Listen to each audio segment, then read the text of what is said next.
Assalamualaikum warahmatullahi wabarakatuh.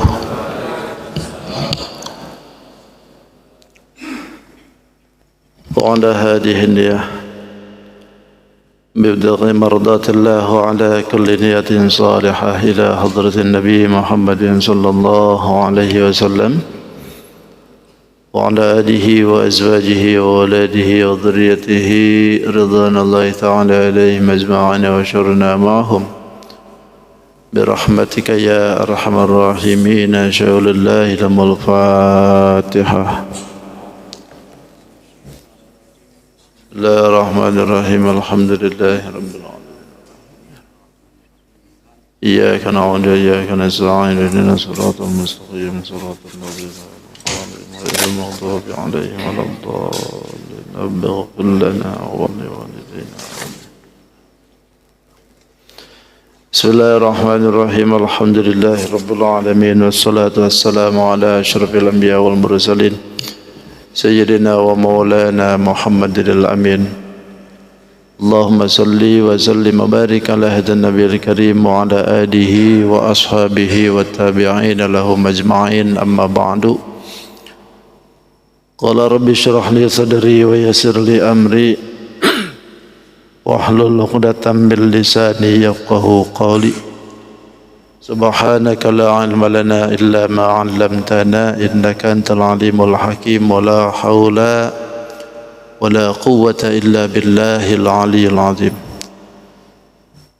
وقد قال الله تعالى في كتابه الكريم سورة النساء ayat berapa ya? 36. Udah selesai kah? 37 sekarang. أعوذ بالله من الشيطان الرجيم. بسم الله الرحمن الرحيم. الذين يبخلون ويأمرون الناس بالبخل ويكتمون ما آتاهم الله من فضله وأعتدنا للكافرين عذابا مهينا. والذين ينفقون أموالهم رئاء الناس ولا يؤمنون بالله ولا باليوم الآخر ومن يكن الشيطان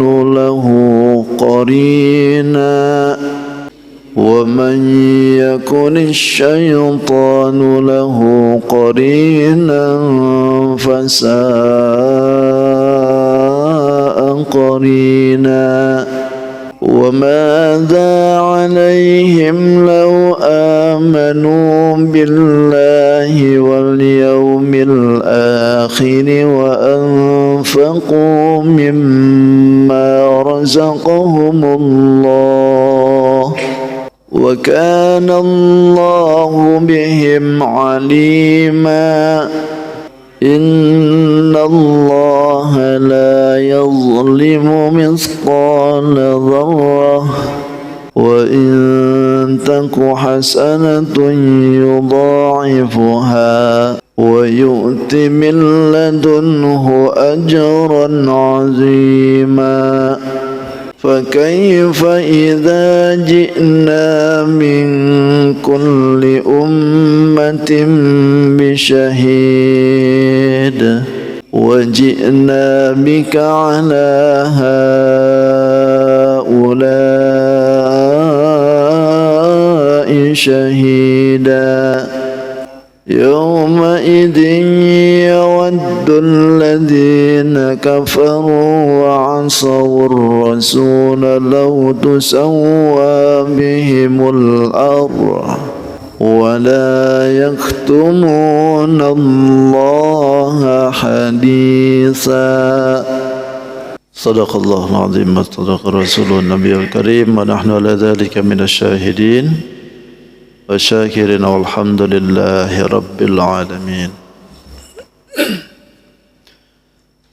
Hadratul Mukarramin wal Mukarramat, Bapak Ibu jamaah, para sepuh yang sama hadir, yang saya hormati, dan insyaallah semua yang hadir dimuliakan oleh Allah Subhanahu wa taala. Tidak hentinya kita bersyukur karunia Allah, alhamdulillah di subuh ini kembali Allah berikan kita kesempatan berjumpa dalam keadaan sehat walafiat. Diberikan lagi luang waktu, ringan langkah guna terus istiqomah untuk melakukan ibadah, terlebih selepas sholat subuh dengan berjamaah. Semoga apa yang kita lakukan di subuh ini, di pagi ini mendapatkan berkah dari Allah Subhanahu wa taala, sehingga apa yang dihajatkan, yang diinginkan, yang dicita-citakan kita di hari ini mudah-mudahan dikabul oleh Allah Subhanahu wa taala. Salawat dan salam tidak hentinya pula terlimpah dan tercurah kepada junjungan kita Sayyidul Mustafa wal Murtada, Nabi besar Muhammadin sallallahu alaihi wasallam. Tidak lupa pada keluarganya, para sahabat, para tabi'in, para tabi'ut tabi'in, sampai kepada kita tentunya. Yang mudahan kita pun khusus hanya berkumpul di tempat ini, insyaallah kita semua diaku sebagai umatnya. Amin. Amin ya rabbal alamin. Bapak Ibu yang dirahmati Allah, masih kajian kita di surat An-Nisa. Wah, tidak terasa udah An-Nisa lagi, ya jauh nih. Ada 3 tahun kita ngaji, ada ya? Baru 3 tahun ini, sudah 3 tahun lebih ya, alhamdulillah. Baru dapat bangku, baru dapat podium nih. Alhamdulillah 3 tahun lebih ya, ganti podium nih. Jadi keren kan ngajian itu.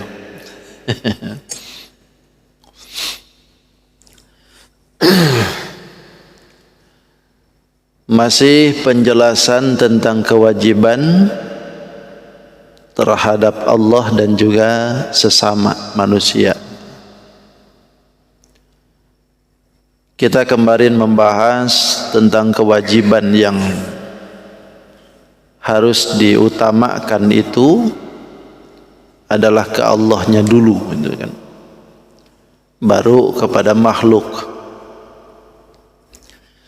Wa'budullaha wa la tusyriku bihi syai'a. Itu kewajiban kita terhadap Allah.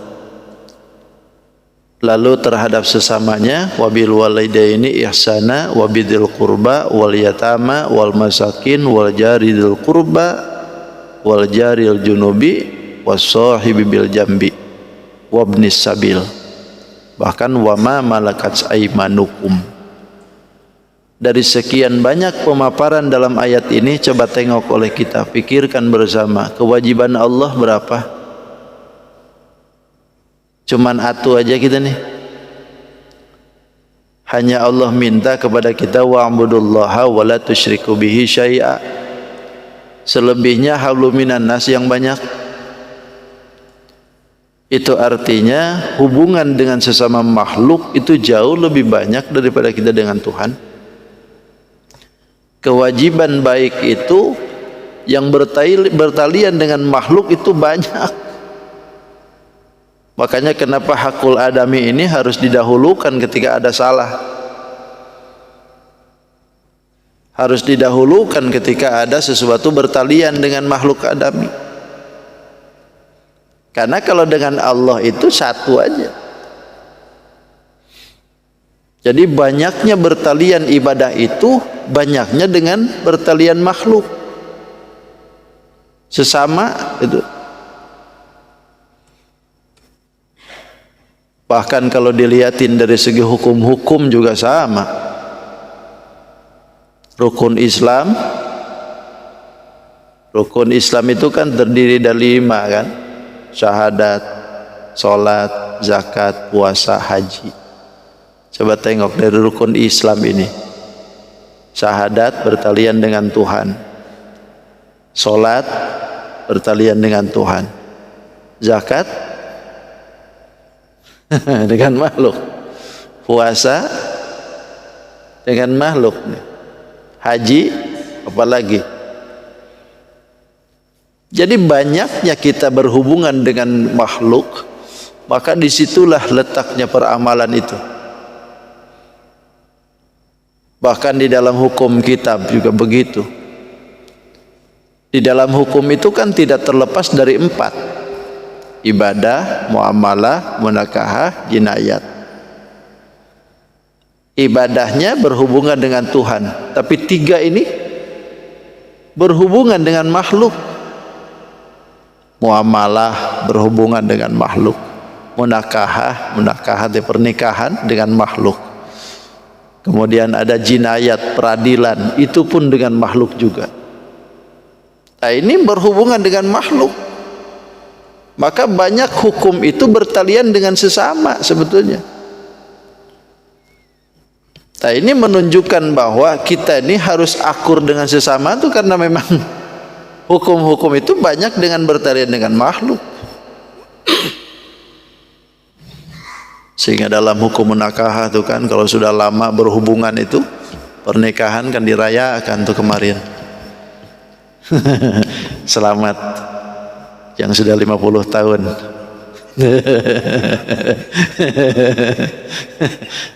Luar biasa itu.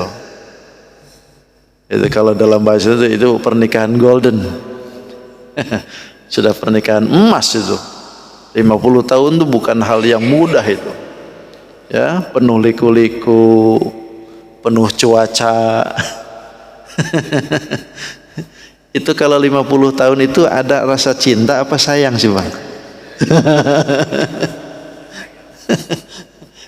Kalau cinta hilang kayaknya. Yang ada tuh sayang ya. Oh, Masya Allah. Kita doakan mudah-mudahan husnul khatimah beliau berdua. 50 tahun ya. Wah. Kalau kita kan belum 50 tahun aja goyang-goyang kita. Terseok-seok gitu ya. Masya Allah. Tapi insya Allah mudahan semua husnul khatimah insya Allah. Sakinah, mawadah, warahmah insya Allah. Nah, kembali ke persoalan kita.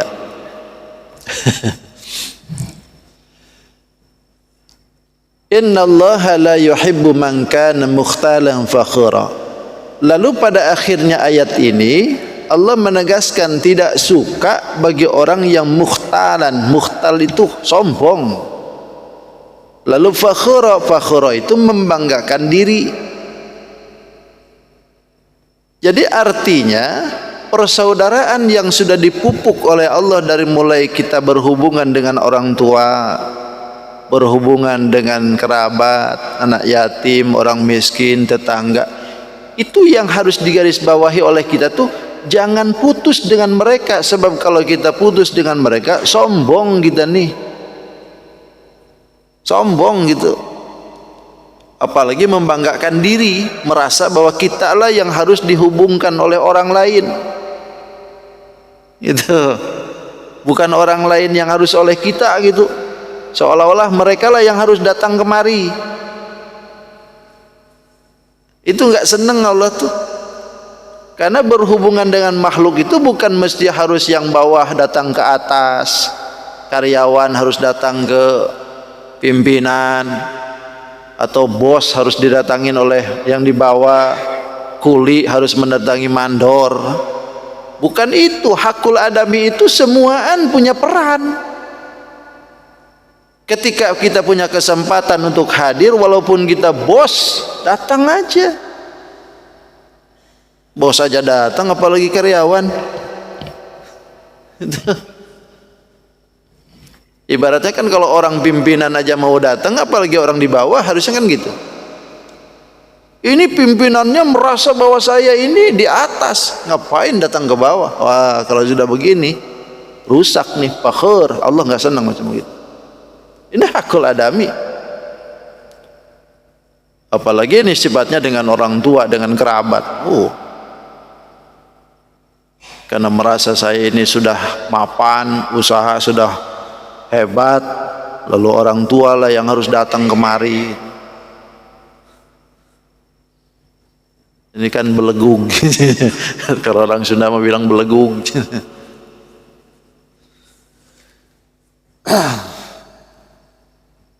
Allah enggak senang. Innallaha la yuhibbu man kana mukhtalan fakhura. Allah enggak senang dengan kesombongan dan Allah tidak suka dengan orang yang selalu membanggakan diri. Lalu selanjutnya,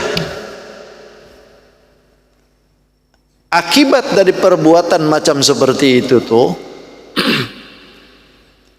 keluar dari koridor kehidupan hakul adami ini. Alladzina yabkhaluna wa ya'muruna an-nasa bil bukhli wa yaktumuna ma atahumullahu min fadlih wa a'tadna lil kafirina 'adzaban muhina. Adapun orang-orang yabkhaluna, yabkhalu itu dari bakhila gitu kan, bakhila yabkhalu bukhlan, bakhilan, bakhil.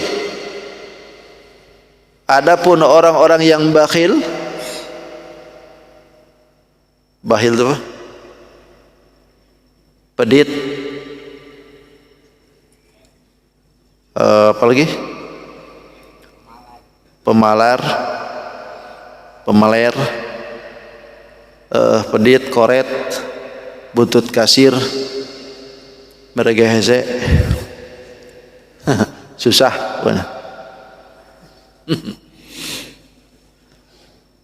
Kata Allah, adapun orang yang bakhil, yang kikir, yang kumet, yang koret, yang seke, gitu aja dah. Seke terhadap apa ini? Terhadap perkara yang wajib terhadap mereka. Artinya sesuatu yang diwajibkan kepada mereka, bakhil hidupnya, berarti tidak mau dikeluarin, gak mau zakat gitu, gak mau bantu orang, gak mau infak. Nah, orang-orang yang bakhil macam begini tuh, apalagi wa ya'muruna an-nasa bil bukhli, merintah orang lagi supaya bakhil. Orang lain pun disuruhnya supaya bakhil seperti dia. Jangan ngasih, jangan keluarin. Pokoknya kumet dia sama tuh. Jadi bakhil ditambah bakhil sama dengan bungul gitu. Tambuk. Dua tuh. Yang bakhil dengan yang memerintahkan orang supaya bakhil, dua. Wa yaktumuna ma atahumullahu min fadli, yang ketiga, dan mereka menyembunyikan apa yang diberikan oleh Allah min fadlihi, dari karunia-Nya. Apa yang disebutkan ini? Bakhil dari sesuatu yang diberikan oleh Allah, karunia dari Allah diberikan kepada kita, lalu kita enggak mau beri kepada orang lain. Ilmu, karunia Allah. Orang-orang yang diberikan oleh Allah ilmu yang luar biasa, ilmu yang banyak, ilmu yang luas, lalu bakhil, gak mau ngajarin orang. Mau ngajarin tapi wani piro. Itu bakhil tuh. Padahal ilmu itu karunia. Makanya al ilmu nurun, ilmu itu cahaya. Jadi orang yang punya ilmu tuh harusnya bisa menerangi orang yang di sekitarnya. Di mana dia berada, orang lain bisa tersinari. Itu ilmu. Makanya kalau ada orang yang banyak ilmu tapi tidak bisa menyadari orang lain, berarti itu belum ilmu, masih hafalan itu. Karena ilmu itu harus ada nur, harus ada cahaya. Orang lain mau tersungkur, dia tarik, itu ilmu. Orang lain mau susah, dia gembirain, itu ilmu. Orang lain lagi bingung, dia keluarin, itu ilmu. Makanya yang susah dari ilmu itu nurnya, cahayanya ilmu. Karena banyak orang yang punya ilmu, diberikan pengetahuan yang luas tapi tidak punya cahaya. Ilmunya banyak, pengetahuannya luas, tapi membuat orang jadi bahaya karena ilmunya.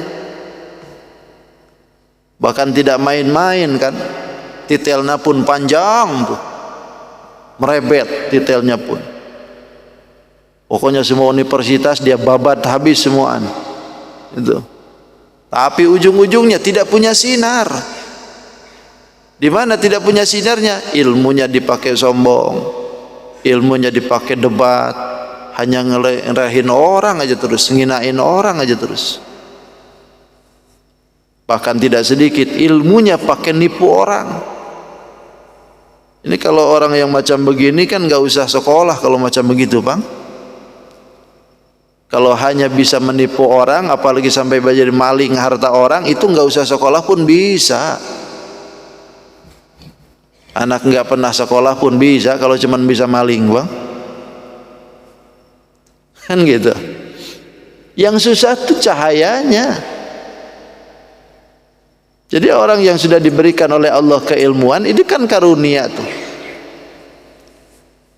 Lalu disembunyikan itu ilmu.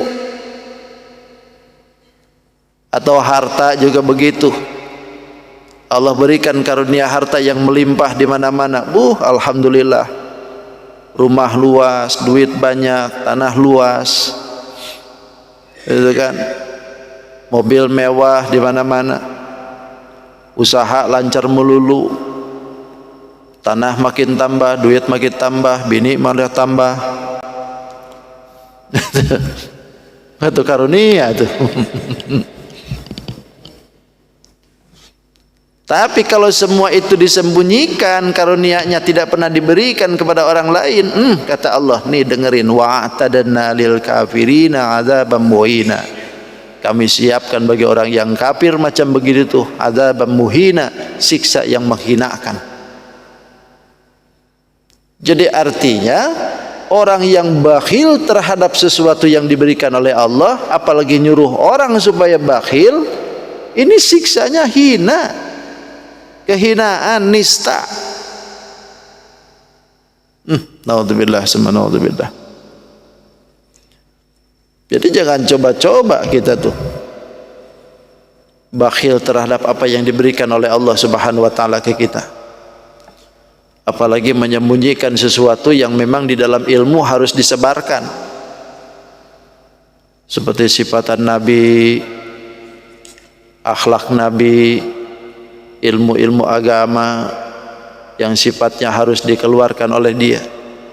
Kalau kita sembunyiin, itu naudzubillah, naudzubillah. Wa a'tadna, bahasa itu. A'tadna itu kan kami siapkan. Jadi kalau sudah disiapkan macam begitu, berarti tinggal datangnya aja. Karena tempatnya udah oke, udah tersedia, booking duluan gitu kan. Siapa yang booking? Lah itu yang kumet itu, yang bakhil-bakhil tuh. Orang yang seke-seke semasa hidup itu sudah menyiapkan diri sebetulnya. Yang menyembunyikan keilmuannya, yang tidak pernah memakai keilmuannya, bahkan dipakai nipu orang dalam keilmuannya, itu siapkan diri itu. Menyiapkan diri dalam siksa kehinaan. Karena bahasanya wa'atadna, kami siapkan gitu. Jadi secara langsung kalau kita ini baru berpikir dengan ayat seperti ini tuh, orang yang bakhil, orang tukang durhaka, yang tidak mau zakat, tidak mau ibadah, itu sebetulnya sudah bikin tempatnya sendiri gitu. Kalau lihatin bahasa dia. Jadi nggak usah disodor-sodor lagi, karena memang dia sendiri sudah siapin gitu tempatnya. Naudzubillah min dzalik. Mudah-mudahan kita semua berataan diselamatkan oleh Allah Subhanahu wa taala. Lalu siapa lagi? Yang keempat, yang diberikan oleh Allah azab yang menghinakan tuh, walladzina yunfiquna amwalahum ria'an nas. Orang-orang dan orang-orang, dan ini ada harap waw ataf, ini berarti dikaitkan dengan alladzi sebelumnya. Alladzina yabkhulu ke situ. Dan juga orang-orang yang menginfakkan hartanya mereka ria'an nas, karena pengen ria. Ini juga sama nih. Konsekuensinya adalah a'tadna lil kafirina adzaban muhina. Beramal karena riya, beramal karena pengen dipuji, beramal karena pengen diagung-agung. Pokoknya kalau sidin itu diumumkan, wah besoknya makin tambah. Kalau diumumin lagi makin gede. Sekalinya lupa nggak diumumin, nanya. Kok tadi nggak diumumkan? Kelupaan bos. Besoknya nggak ngasih lagi sudah. Jadi tujuannya apa? Ini peramalan, kalau seandainya kita ini melakukan hal peramalan yang bukan karena lillah, lalu siapa yang dituju oleh kita itu siapa? Makanya kenapa Allah sediakan azab yang menghinakan? Karena ibadah karena riya itu bukan karena lillah.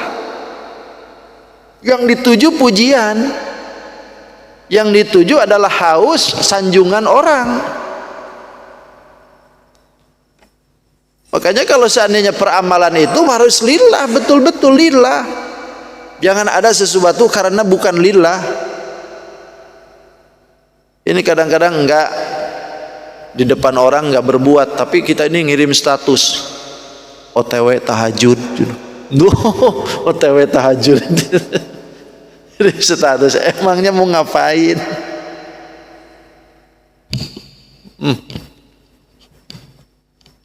Datang-datang dari pagi-pagi. Nah, di mana Pak? Habis sholawat Pak Ustadz di Masjid Anu, nih serak suara. Duh, emang nanya gitu. Nggak perlu macam begitu. Nggak perlu kelihatan kayak orang lelah gara-gara ibadah gitu. Biasa aja toh. Itu santai aja. Nggak usah ada pengen kelihatan orang gitu. Pagi-pagi pura-pura nguap-nguap. Kenapa nguap-nguap sudah pagi-pagi begini? Anu habis tahajud malam. Sekali belum sarapan. Itu jadi nggak usah macam begitu. Karena orang yang beramal karena riya ini kan adzab muhina. Ini siksa yang menghinakan nantinya. Bahkan dalam hadis lain disebutkan orang yang beramal bukan karena lillah, itu nanti di yaumil kiamah disuruh oleh Allah ngambil pahalanya kepada orang yang diriyain tuh. Jangan ngambil ke aku kata Allah, ambil aja tuh sama orang yang kau riyain itu. Disuruh ngambil ke orang itu. Orang aja butuh ke Allah pahalanya. Jadi lillah saja, nggak usah karena sesuatu. Pokoknya ibadah itu dipuji monggo, nggak dipuji pun monggo gitu. Memang begini gitu apa deh. Mau diledek ke, mau dihina ke, biasa aja. Makanya kalau ulama ahli tasawuf itu kadang-kadang dari segi pakaian pun nggak kehirikan lagi, nggak kepikiran lagi sudah, karena saking blosnya. Ya. Makanya kalau seandainya kita ini melihat ke situ, memang sumbernya itu keinginan kita harus nol. Sebab kalau kita ini ibarat hati nol, itu mau dibikin berapapun jadi. 01, 02, 03 jadi semua. Kalau nol tuh. Tapi kalau sudah 1 nggak bisa dibikin nol. Itu.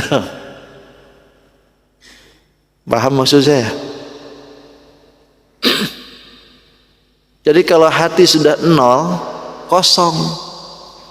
Kalau hati sudah kosong, merasa dirinya nggak ada apa-apanya. Bahkan kalau dipuji orang itu hilang dia. Hati kalau sudah nol itu hilang. Karena tidak mau kelihatan lagi sudah. Yang pada akhirnya sendirinya pun sudah nggak ada apa-apa lagi. Apalagi dengan orang. Jadi kalau sudah nol tuh, cuman susah ngenolin hati itu susah. Pengennya ada titik aja terus, ada nuktah. Paling tidak kalau seandainya berbuat itu, ada aja pengen diliatin orang gitu.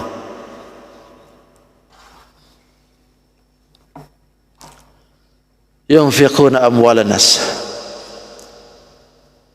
Yang kelima, wala yu'minuna billahi wala bil yaumil akhir.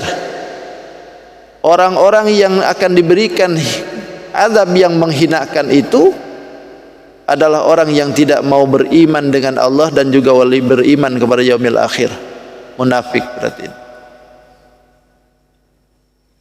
Jadi di samping bakhil, di samping riya, di samping itu menyembunyikan apa yang diberikan oleh Allah, juga orang yang tidak beriman dengan yang tidak mau percaya dengan yaumil akhir itu pun juga nasibnya sama. Adzab muhina, siksa yang menghinakan. Naudzubillah summa naudzubillah. Dan ini kan karakter seperti ini datangnya dari mana? Kan semua bersumbernya dari setan ini.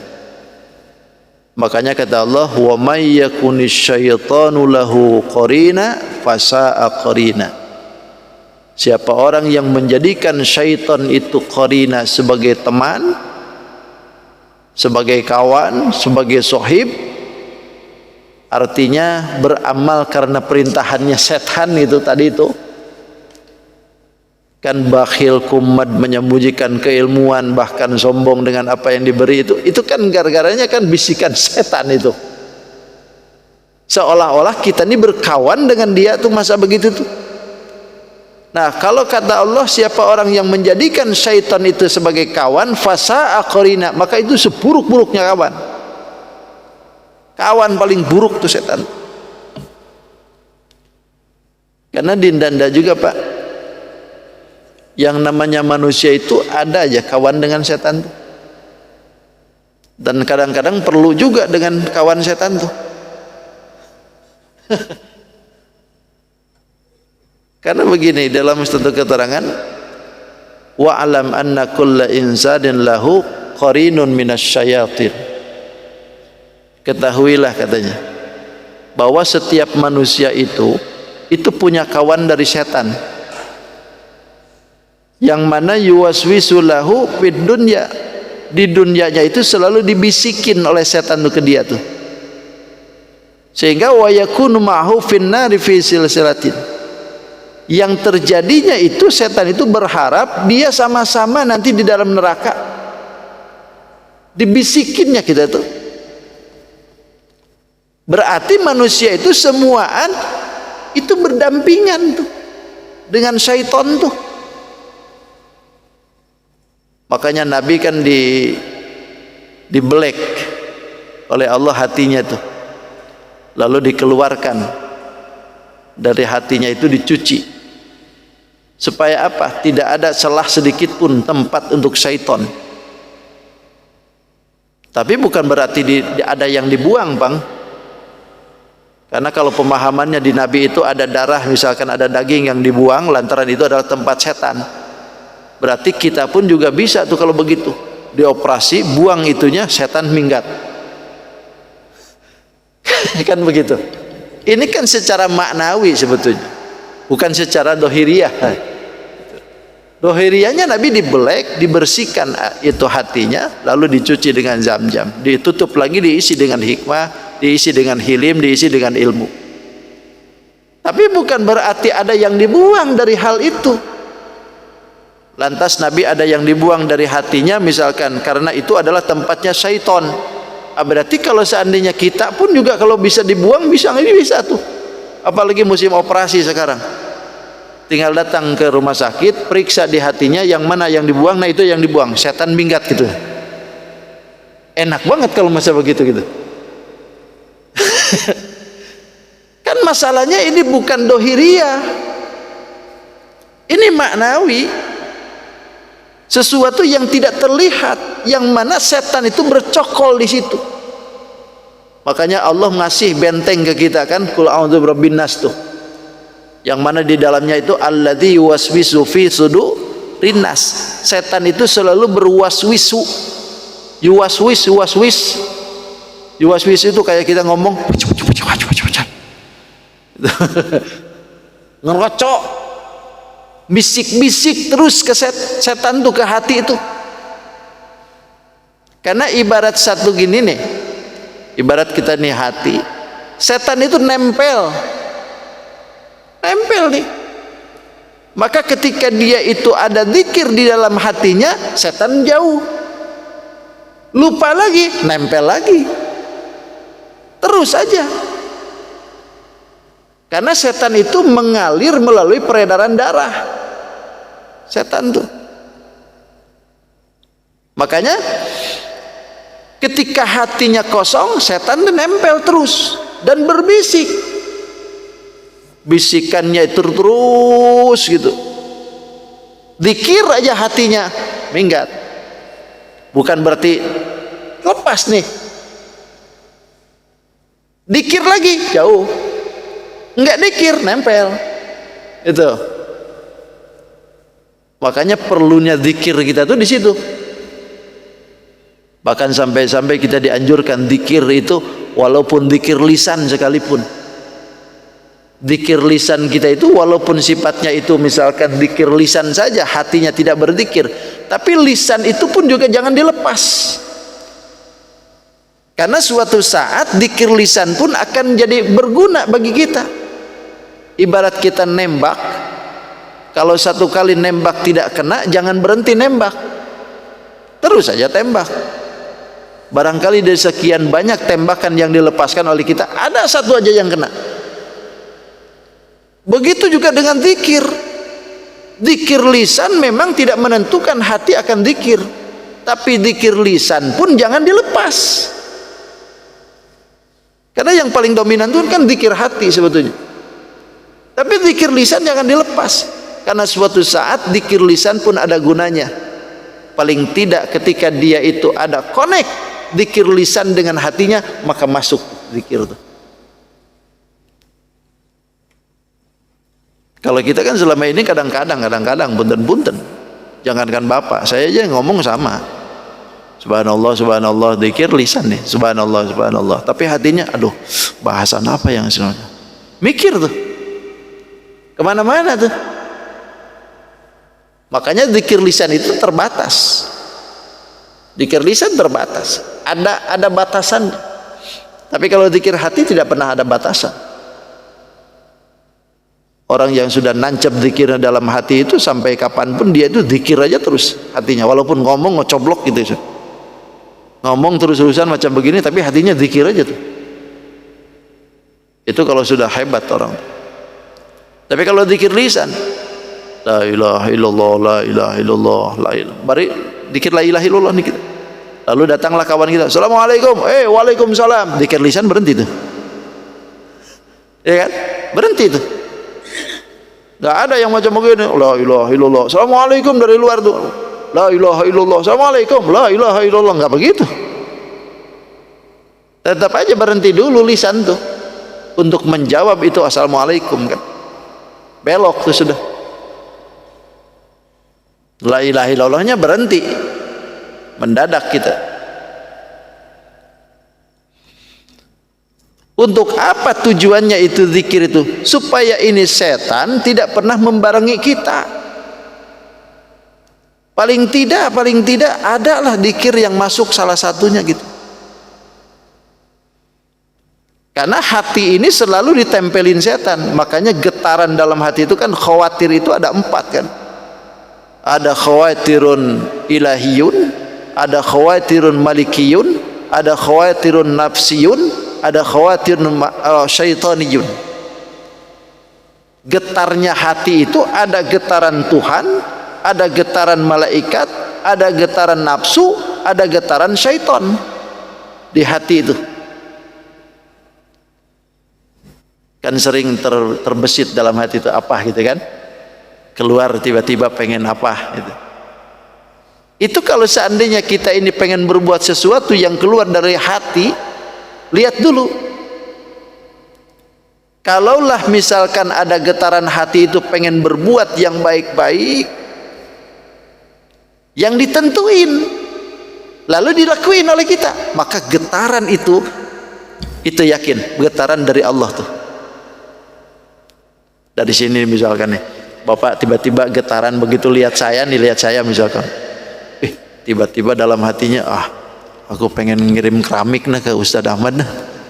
Misalkan karena Ustadz Ahmad butuh keramik nih gitu. Lalu tiba-tiba getaran itu dilakoni oleh Bapak. Kirim langsung deh. Itu getaran yang terjadi adalah getaran ilahiyun. Khawatirun ilahiyun disebut. Jadi pengen berbuat sesuatu yang baik, yang ditentuin, lalu jadi. Itu getaran ilahiyun, itu getaran Allah. Tapi kalau getaran dalam hatinya itu pengen berbuat yang baik-baik, pengen begini, tapi yang bagus-bagus, tapi nggak pernah dilakoni.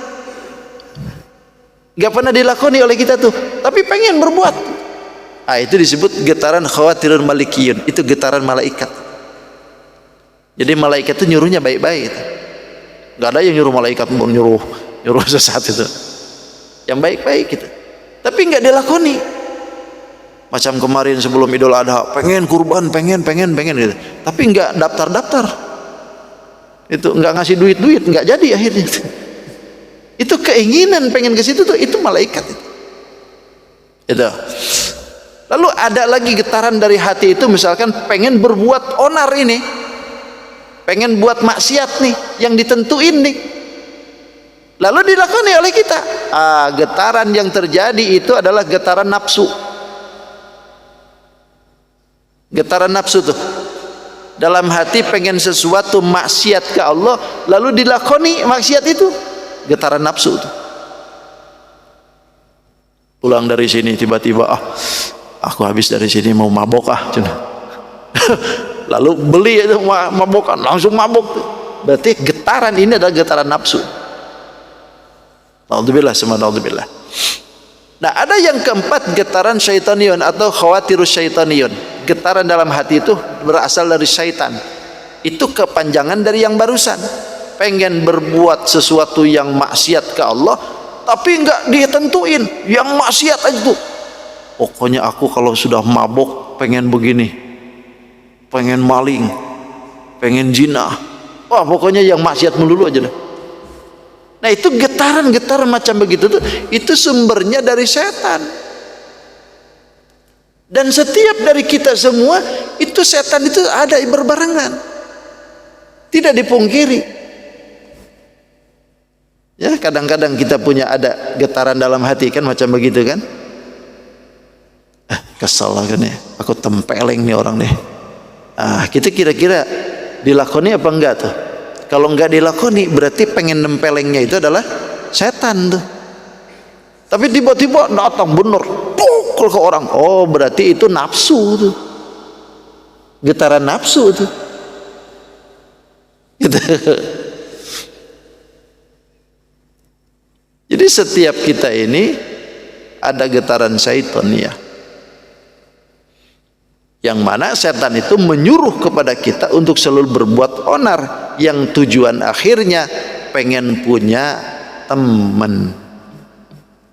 Itu setan itu cari teman, tidak mau dia sendirian karena dia sudah sumpah.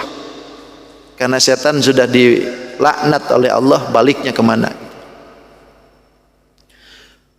Wa madza 'alaihim law amanu billahi wal yaumil akhir wa anfaqu mimma razaqahumullah.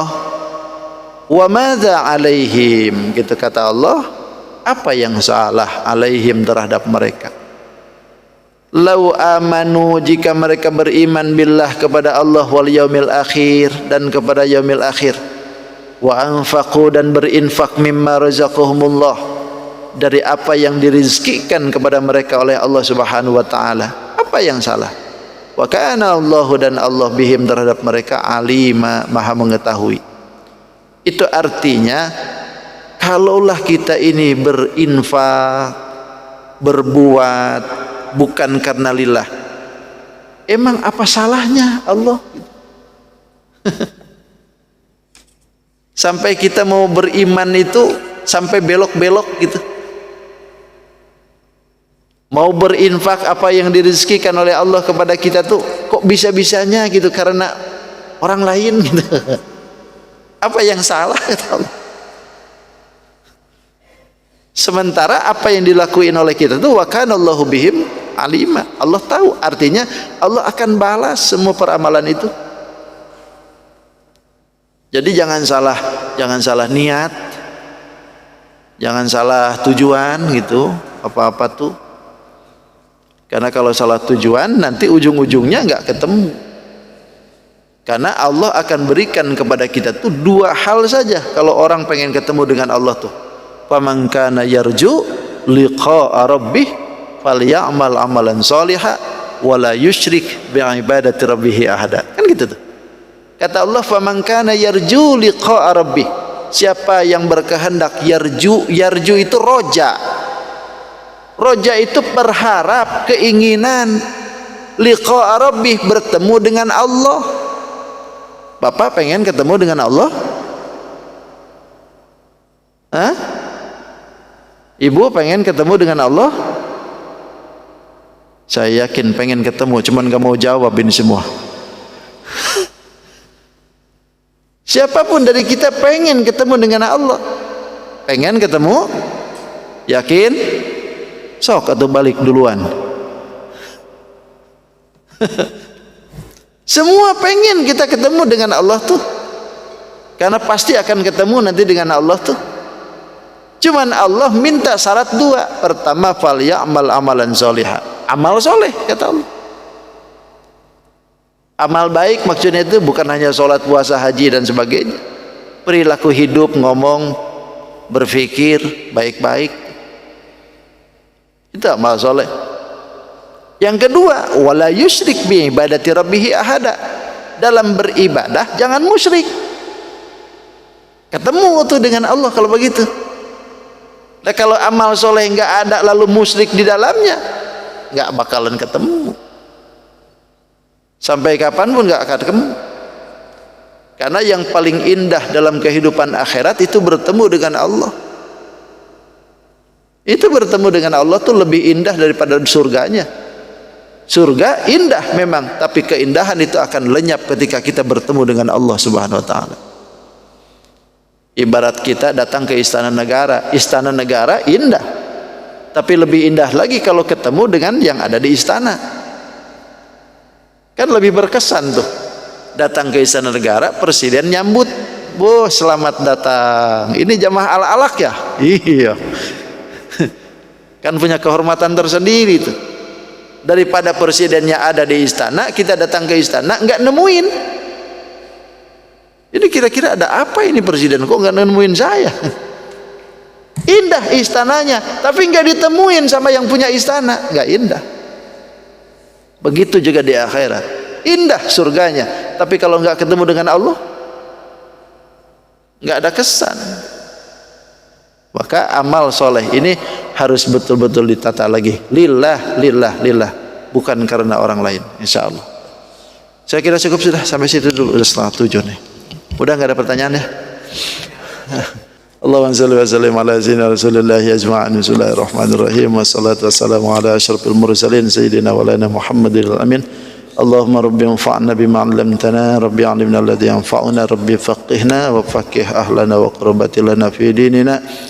Tawassalna bi ta'alumin, tawassalna bi ta'limin, anta rizqana al-wasi'ah wa anta rizqal amanah. Rabbana atina fid dunya hasanah wa fil akhirati hasanah wa qina adzaban nar.